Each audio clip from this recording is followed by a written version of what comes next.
And now to the details of the news. Nigeria has recorded 21 cases of monkeypox since the start of the year, one of which was fatal, the country's disease control agency has said. The Nigeria Center for Disease Control, NCDC, said suspected cases had been reported in 9 out of the country's 36 states and the administrative capital, Abuja. Of these, 21 cases were subsequently confirmed as monkeypox, one of which, a 40-year-old man who also had kidney disease, was fatal. The NCDC said Nigeria's risk of exposure to monkeypox virus was relatively high based on the recent assessment it had conducted, but the health impact was relatively low. The agency urged the public to be aware of the risk and notify a doctor if they had any symptoms of the disease. Meanwhile, there is need to raise awareness, inform readiness and response efforts, as well as provide technical guidance for immediate recommended actions against the spread of monkeypox virus. These, according to the Ogun State Commissioner for Health, Dr. Tomi Koka, are in place in the state to combat the possible outbreak of the virus. Details are presented in this package. Monkeypox is a viral zoonosis. That is, a virus transmitted to humans from animals, with symptoms very similar to those seen in the past in smallpox patients, but clinically less severe. The virus is reported to be transmitted from one person to another by close contact with lesions, body fluids, respiratory droplets, and contaminated materials such as bedding. According to World Health Organization, since 13th of May 2022, cases of monkeypox have been reported from 12 member states that are not endemic for monkeypox virus across 3 WHO regions. It usually starts with fever and headache. People feel pretty miserable and tired. They can get swollen glands, and then this typical rash develops, which is sort of pustular in form. And that's usually what's infectious, and this is infectious until the scabs actually fall off of this. In Ogun State, the Commissioner for Health, Dr. Tomi Koka, confirmed that logistics are in place in readiness for future outbreak of whatever pandemic. A lot of outbreaks can only be picked up by careful surveillance. We have a very strong surveillance team, and our state epidemiologist is very active. So, and in the community, we have DSNOs, which are disease notification officers that will tell us if there's any disease that is looking like an outbreak of monkeypox. So our surveillance is heightened, and this surveillance system is actually digital. So we don't have to physically go and visit. We'll just look at the dashboard and we see the rising numbers, but we haven't had any of those. As the situation is evolving, and WHO expects there will be more cases of monkeypox identified as surveillance expands in non-pandemic countries. Hence, the need for disease control centers to spread across all states of the country. In the next 1 year, we're building a system that we can build on later. So we're going to have a blood transfusion center. We're going to have a disease lab, a public health lab.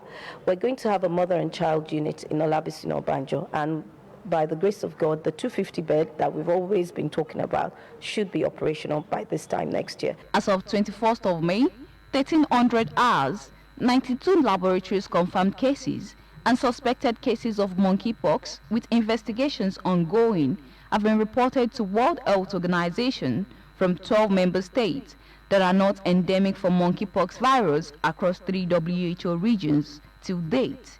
There is no associated death reported. In a recent development, Nigeria Center for Disease Control revealed that no fewer than 66 suspected cases of monkeypox have been reported in Nigeria. In complementing the efforts of the current administration in Ogun State at providing women with equal opportunity of access to education, healthcare, decent work, and decision-making processes, the Office of the Wife of Ogun State Government has been up and running in the last 3 years. Adebola Oshomoji takes a look at some of her achievements in this report. In the last 3 years, lives of people in Ogun State have been impacted socially and economically with the effort of the wife of Ogun State Governor, Mrs. Bamidele Abiodun, through her programs to complement the current administration in the state. Her complementary roles have been essentially felt by many, especially children, women, and youths in the state. One of these programs in the last 3 years was at the June 12 Cultural Center, Kuto Abeokuta, where she empowered 1,500 widows drawn from the 20 local governments of the state. In her first year in office, Mrs. Abiodun was appointed Hepatitis B ambassador in Nigeria by the Millennium Development Goals. She flagged off Hepatitis Zero mission to mark the 2019 World Hepatitis Day with over 1,000 people vaccinated free of charge. This administration is set to follow the endorsed Global Health Sector Strategy on viral hepatitis by the World Health Assembly in 2016 through the implementation of some core interventions such as testing and treatment of chronic HBV and HCV infection. Mrs. Abiodun places high priority on improving the knowledge of residents of the state, especially the young ones, as she facilitated over 42,000 textbooks and instructional materials from Learn Africa PLC for use by secondary schools in the state. In the recap of our activities in the year 2020, ravaged by the COVID-19 pandemic, Mrs. Abiodun took a bold step in curtailing the spread of the virus and cushioning its effect by distributing relief materials to the less privileged across the state. One of the effects of coronavirus outbreak was the occurrences of domestic violence, which prompted her to take immediate action towards minimizing these illicit acts. She was consequently appointed Chairman of Violence Against Persons Law, VAP Law, in Ogun State. Concerned by the effect of the COVID-19 pandemic on patients in the hospitals, Mrs. Abiodun led other government officials to unveil the Clinical Skills Laboratory at Federal Medical Center in Diaba, Abeokuta, for learning and for keeping midwifery students abreast of the current trends in maternal and child health. In the area of maternal and child health, I'm an advocate of breastfeeding. I'm the number one advocate of breastfeeding. I have 5 children and I breastfeed all my 5 children. And towards empowering women entrepreneurs in the state to have access to as many opportunities for loan, Mrs. Abiodun partnered with She Ventures team and granted zero-interest loans to 150 women who attended the capacity building program. Before COVID-19, food insecurity was already on the rise in the country, and the pandemic brought an additional threat to food value chain. However, in mitigating the effects of the virus, Mrs. Abiodun also worked hand in hand with the Ministry of Agriculture in setting up tomato and pepper empowerment program, TomaPep. In ensuring healthy growth and development of infants and children, Mrs. Abiodun advocated exclusive breastfeeding across the state to commemorate the World Year 2020 Breastfeeding Week. The start of the year for Mrs. Abiodun was a day to welcome the arrivals of the first babies in the state, as 6 of them were welcomed in the year 2021. New mothers, I always advocate breastfeeding for a lot of reasons. It increases bonding between the mother and the child. It also increases the child's immunity in the long run. To encourage women to participate in politics in Ogun State, Mrs. Abiodun created a Joshe Foundation, which is also to further tackle health challenges of women and children across the state. Similarly, Mrs. Bamidele Abiodun empowered women across the 20 local governments in the state as a way of giving back to the society and to reduce the rate of unemployment. She also identified with women across the state as she celebrated International Women's Day with them. It is important to understand the market you are entering into. Passion alone will not get you to where you want to go. Affirmative action is good, but most highly successful women will tell you that they have to work twice as hard as their male counterparts. The same year, Network on Peace and Security for Women in the ECOWAS region, NOPSWICO, partnered Mrs. Abiodun to form an agency that will ensure women's voices are heard. That led to state medical health care professionals to also partner with her in the year 2021 on state medical mission and to promote one of the state's cultural heritages, Adire fabrics. Mrs. Bamidele Abiodun held Adire Week, which showcased and further marketed the state's prowess in the production of the local fabric. We are connecting directly with our women to the wider markets. Your presence today will open new doors of opportunity for Adire creators. It also gives access to high-value markets with opportunities to seal long-term deals as suppliers of Adire. It is worthy of note that Mrs. Bamidele Abiodun, 3 years down the line, has kept saying she would in her efforts towards impacting the lives of many with more impactful projects still lined up in the pipeline. Adebola Oshomuji, OGTV News. Former Governor of Anambra State, Mr. Peter Obi, has emerged as the presidential candidate of the Labour Party. He emerged at Labour Party's convention and presidential primary held in Asaba, Delta State. Earlier at the convention, Professor Patu Tomi stepped down for Obi. Tomi announced that Obi is a younger aspirant with the capacity to effect the needed change in the Nigerian system. Also, another aspirant, 45-year-old Joseph Faduri, stepped down for the former governor. Obi, who was a presidential aspirant of the People's Democratic Party, resigned from the PDP and also withdrew from the presidential race on the platform of the party on May 25.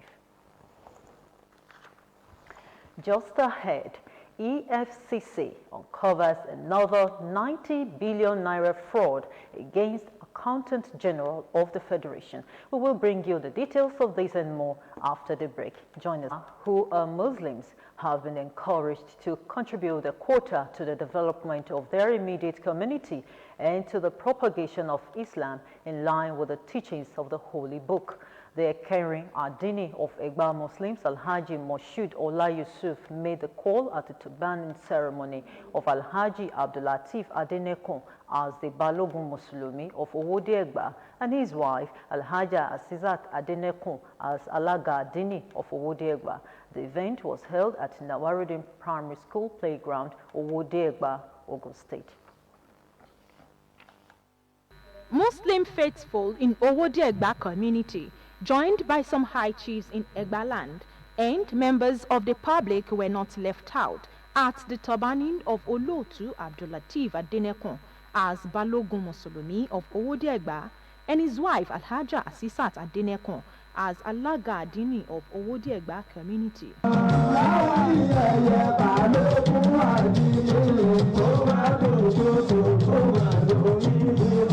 Alhaji Moshood Ola Yusuf, who chaired the occasion, noted that individuals' contribution would hasten more development and bring more fortune to the community.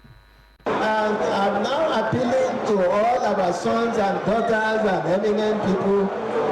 We are going to dance, we are going to enjoy, but the best contribution you can make today is to contribute to the Islamic citadel. Alhaji Tajuddin Fasasi Onilenla, in his sermon, asked Nigerians to always prioritize Allah's rules and spend their knowledge and wealth to the right path of Almighty Allah. In their goodwill messages, the Olu of Owode Egba, Oba Kolawole Sowemimo, and other personalities who graced the occasion enjoined the Muslim community to continue to pray for the peace of the nation while charging the newly installed Balogun to see his new role as a clarion call to serve.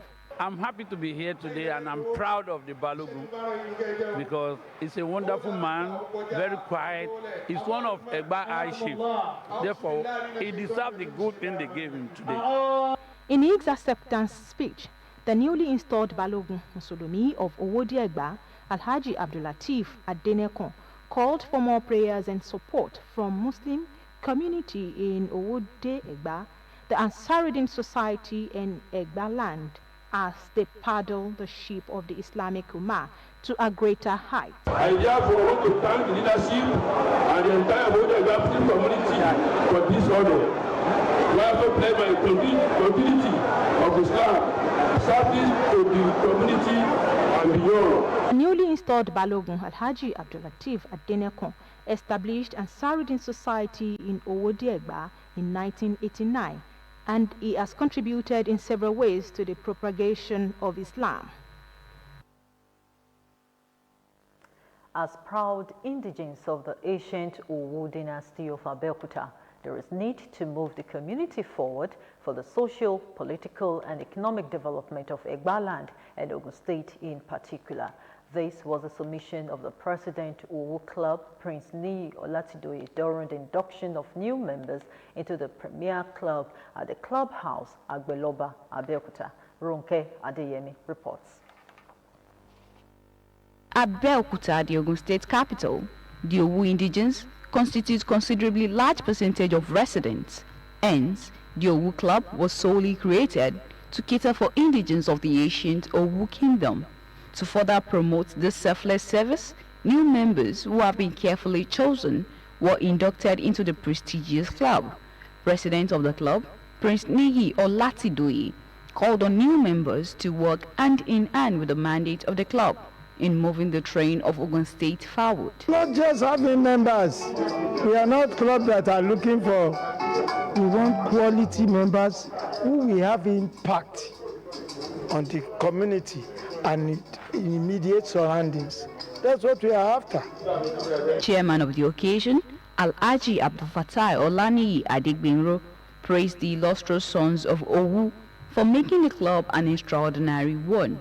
The younger brothers that have assembled themselves together to improve the image of Owu, because for many, many years, things were not done the proper way. We are having another alternative now that our brothers are putting up structures in this place, and we have to assist them. We have to support them. After the official induction, as well as presentation of membership plaques to inductees, members of the club pointed out the importance of bringing the Owu community to the fore. And we are known for our strengths, our capacity in achieving a great things in life. So I'm happy being here. Social inclusion, networking, and trying to give back to society is one of the reasons why one would genuinely want to be a member of a club. And these and many more are reasons why I moved to the next ladder. I'm an Owu man, and if I to choose a club to belong to, it should be an Owu club. Number one, men and women of timber and calibax are here, and I'm proud to be associated with them. It's not just a club for Dick and Harry. It's for professionalism, it's for dignity, it's for consistency, it's for weather. The event also featured a medical orientation for the benefit of all members by the Northern Medical Group. Aderunke Adeyemi, OGTV News. The Cooperative Society of Ogun State Broadcasting Corporation, OGBC, has inaugurated new executive members to pilot the affairs of the society. The inauguration ceremony took place during the society's 40th annual general meeting held at the station's conference hall in Abeokuta.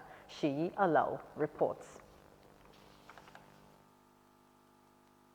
The conference hall of the radio station was the venue as members of Ogun State Broadcasting Corporation, OGBC Cooperative Society, held its 40th annual general meeting. The annual general meeting was to allow members come together, discuss financial activities of the society, and make decisions on its future. The meeting began with the reading and adoption of last AGM minutes, management reports, and financial reports. The society further announced the dissolution of the executive members and new ESCOs were inaugurated. The general manager of OGBC, Mrs. Toyin Shogbeson, who was represented by the assistant general manager programs, Mr. Gbenga Omotunde, at the meeting, said the society has come of age and commended members for their achievements in the last 12 months. Thank God that the day has come and it's been a success. It's been a momentous year, a very important year, because while we expect so much negative thing to happen, rather we have moved. When I say we, I mean the OGBC City CS. It has really achieved more success, and from the ongoing, from the outlook of things, we can only record more and more success. She further charged the new ESCOs to carry on with the good works of their predecessors. Well, they should just be more committed and be more proactive in their activities to move the city and CS to a greater height. More is expected of them. We say, to whom much is given, more is expected. So I will charge them to pull out all the stops to take OGBC City and CS to another height. In his speech, the president, Mr. Lukman Lawal, expressed gratitude to members for their support and promised to keep the society on the right track. On behalf of this ESCO employees, we will try our possible best to make this OGBC staff CTCS off. And we will try all our best to make that everything that we want God will provide for us, and we will continue to introduce more things that can make us more progress. The meeting was brought to a close with a closing prayer after the motion for adjournment was moved. Sheyi Alao, OGTV News.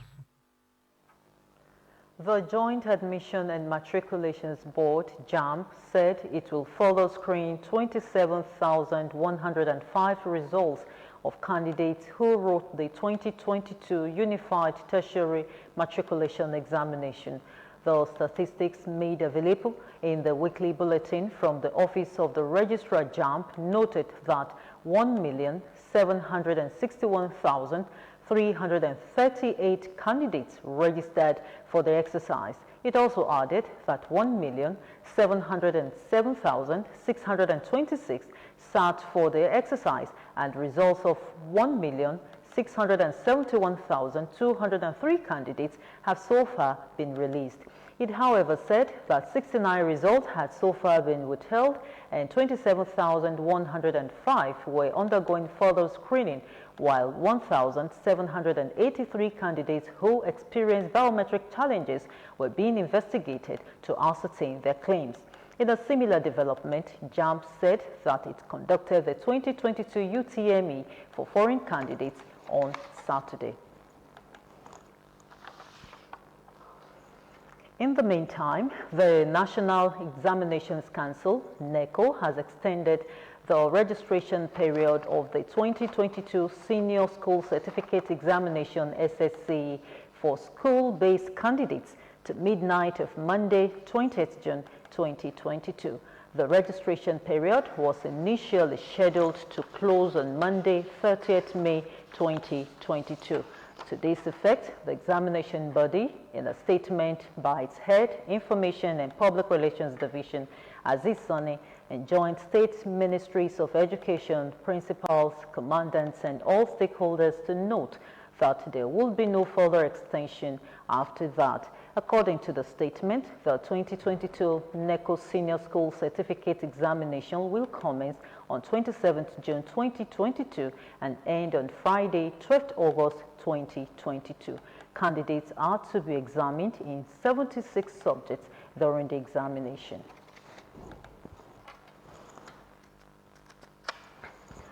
The Zamfara State Government has approved the temporary relocation of the State National Youth Service Corps NYSC orientation camp from Safi to Guzau for security reasons.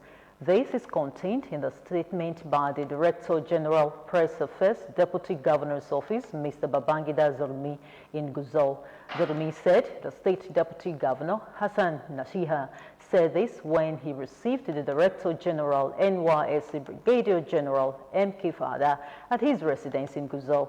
The Deputy Governor gave a brief account of the security situation in the state, saying that the situation has improved relatively as the people were going about their normal businesses.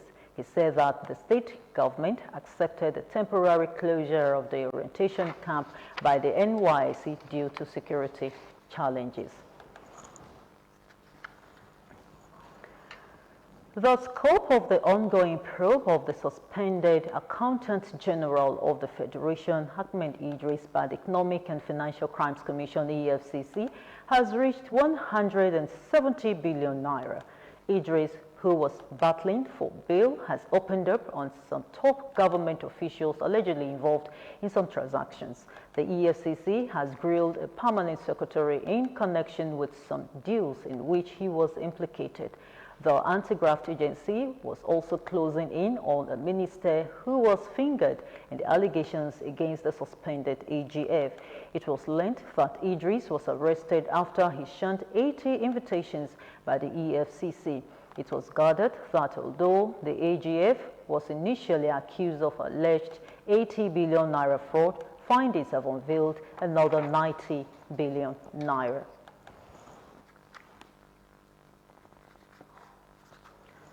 The embattled former governor of Imo State, Owelerocha Okorocha, on Monday appeared before a federal high court in Abuja, where he pleaded not guilty to the 2.9 billion naira corruption charges brought against him by the federal government. Okorocha was slammed with 17 counts as he was accused of diverting 2.9 billion naira from Imo State government house accounts and that of Imo State local government joint accounts to private companies. The alleged offense was said to have been perpetrated by Okorocha and one I.M. Inyerere with the use of their private companies between 2014 and 2016 when he held sway as the governor of Imo State. Although he denied all the charges, Okorocha has, however, engaged the services of 4 senior advocates of Nigeria comprising Oke Amici, Solomon Umar, Ola Onepekon, and Kendi Ogunwumijo to defend him from the grievous allegations against him. Shortly after the taking of the plea, EFCC counsel Bolahon Latono asked the judge for an adjournment to enable him to assemble his witnesses that will testify during the trial. Although the EFCC lawyer sought an adjournment to June 1 for arguments on bail, Justice Eko ruled that he will take all the bail applications on May 31 and directed EFCC to endeavor to file its opposition within time. Justice Nyang Eko subsequently ordered Okorocha's further detention till May 31 when his bail application will be argued.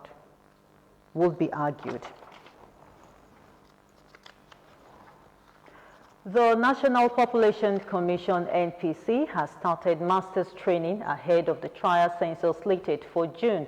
The executive chairman of the commission, Alhaji Nasser Kwara, who declared the training open in Ado, Nasarawa State, said that master's training is training for trainers towards the conduct of a trial census as one of the pre-census activities. Kwara said it was a process in which all census operations were tested in a detailed and comprehensive manner. He explained that the trial census, also known as the census dress rehearsal, is one of the pre-census activities. He said that the process took place ideally and as a matter of best practice 1 year ahead of the actual census date. According to him, the trial census tests all phases of the main census, from planning to the execution of the plans, logistics, arrangement, management, and questionnaire design. A pan-Ogo social cultural group, Ogo General Assembly, says it will not relent on its efforts at confronting forces militating against the projection of Ogo identity, history, and culture. The body, at its inaugural summit in Badagry, Lagos State, identified some impediments which might lead to the extinction of the Ogo language 50 years from now. Fowora Adesanwo reports that more than 800 participants from Nigeria and abroad attended the maiden summit. Please report.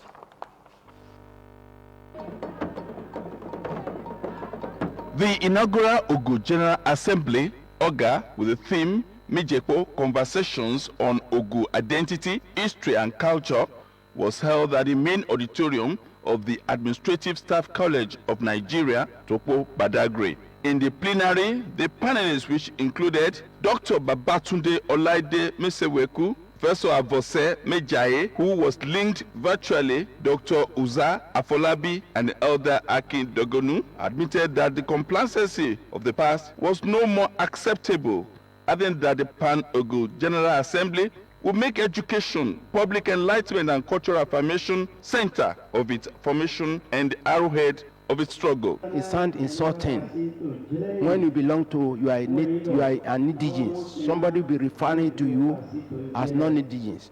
These are the things we are trying to look at. And academically, sincerely, we are not backward. We need to be courageous in the face of the difficulties that we face, cultural, because if you are starting the race from behind, you need to rev up, double up to be able to meet up, and if you want to win, double up to win. Ogu people are dispersed and they are not united. And there is that urge in the mind of the convener to bring Ogu people in diaspora and in Nigeria together so that they might unite and fight a common goal. Professor Jendele Ngbo, the president and convener, stressed that the time for Ogures to speak with one loud voice, like the Ohanese Ndigbo, Arewa, and Afenifere, is ripe. The Pan-Ogu body will galvanize the development of the people in all ramifications, Professor Ngbo says. The issues that we raised have also been the basic issues we've been raising about the history, culture, progress, and development of the Ogu in Nigeria and the entire world. Because, see, we are international people. We are people from frontier zones. We are people who've been stratified by arbitrary colonial demarcations. And today, you've seen the way that people have contributed to the issues we raised. Bursary awards were given to 20 students picked from various institutions across Nigeria. There was a guided tour and a dinner wrap of the summit at Fowora Adesanwo, OGTV News. The state of insecurity among Nigerian youth is appalling. It's a major issue that has become a threat to the society. Odunayo Oriyeni takes a look at the high rate of crimes among today's youth and how it can be curbed. Here report. Youth are the foundation of any society, and thus there's a need for proper scrutiny from various stakeholders. Nowadays, youth engage in all sorts of social vices such as fraud, robbery, and even drug abuse. The prevalence of these crimes is positioning Nigeria in a bad light on the global map. How did we get here? We have found ourselves in a situation where youth could no longer plan ahead. We've been on ASU strike now for like how many months? We don't even know what we are going to get out of it. So you have these students on the street, people that should have been gainfully employed, people that ordinarily would have been in youth service, people that ordinarily should have been taking care of their aged parents are roaming the streets doing nothing, and they have this energy. So part of this is a reaction. You know, they are trying to react, you know, to what the society have made of them. Cultural agents, or what made us, or what led us into that area, it is between you and me and the negligence of what we need to have done that we left undone. An idle mind, they say, is the devil's workshop. Many factors are attributed to the inappropriate behavior of the youths, which has become their way of life. Walking the street, unemployed, they could not feed, they could not do, and then we have, you know, that level of people that could afford, you know, just to play with 100 million, to play with 50 million, something like that. These are the things, and of course, the more we continue with this that we are doing, without changing our own way of life, the more the youth will continue to react to it. Let everybody come up with whatever he or she thinks is a solution to ending insecurity in our societies. The security stakeholders further reviewed that parental failure and lack of attention from the government to the dynamics of the world are the major reasons for the level of decadence displayed by the youths. Parents are not there. The parental guidance is not there. The parental feeling is not there. Right? They get so independent at very early age. They get to do things themselves without any guidance, and of course they grow with that. And of course, if you refuse to teach them at home, they will go out and get taught. Train some officers, some good policemen to go on the cyber. By the time they get there, if you log in from your house, from your remote area into the cyber now to do anything, immediately they are monitoring you. But where is that? Look. Categories of people that are in this matter that are perpetrating, they are the one even in primary school, in secondary school, even the universities level. They are even that one. They have grown wings. Now let's go back at least, for example, back to primary school, to secondary school, to university or colleges of education. By the time we go there and reorientate our teenagers, then we are having a good society. Government and security agencies cannot fight insecurity independently. It requires the collective effort of everyone. Parents, schools, and society have a role to play. With this, insecurity can be reduced to the barest minimum. Odunayo Oriyeni, OGTV News. Coming your way shortly is business news. Do join us again.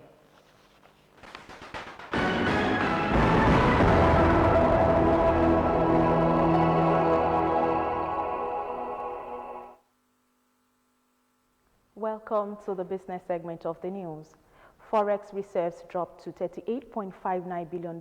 Nigeria's foreign reserves have dropped to $38.59 billion as the Central Bank of Nigeria, CBN, continued its currency float management that has seen the Apex Bank pumping $3.36 billion into the foreign exchange market over a two-month period. Latest figures from the Apex Bank indicated that the forex reserves depreciated $125.53 million to close weekend at $38.63 billion. The decline in the foreign reserves can be attributed to the continuous intervention by the central bank in the forex market in order to ensure the stability of the local currency. Despite the interventions, the Naira has continued to depreciate, closing last week at 610 Naira per dollar at the parallel market, a decline of 0.7%. At the official investors and exporters window, the Naira fell by 0.1% to 419.50 Naira per dollar. Investors in Nigerian equities closed weekend with net capital gains of 598 billion naira. Despite the onset of a considerable profit taking, investors sought to monetize substantial capital gains built up over weeks of successive rally, but gains by large cap telecommunications stock rallied the overall market position to a positive closing. Benchmark indices at the Nigerian exchange at the weekend indicated average return of 2.09%, equivalent to net capital gains of 598 billion naira. The rally notched the average year-to-date return to 26.61%. Average interest rate to end users may rise above 30% in future as banks begin to adjust lending rate to the new monetary policy rate, MPR. The Central Bank of Nigeria, CBN's Monetary Policy Committee, MPC, last week increased the MPR by 150 basis points from 11.50% to 13%. Director General, Lagos Chamber of Commerce and Industry, Dr. Chinyere Alnona, said the hike in MPR might shoot up retail lending rate above 30%.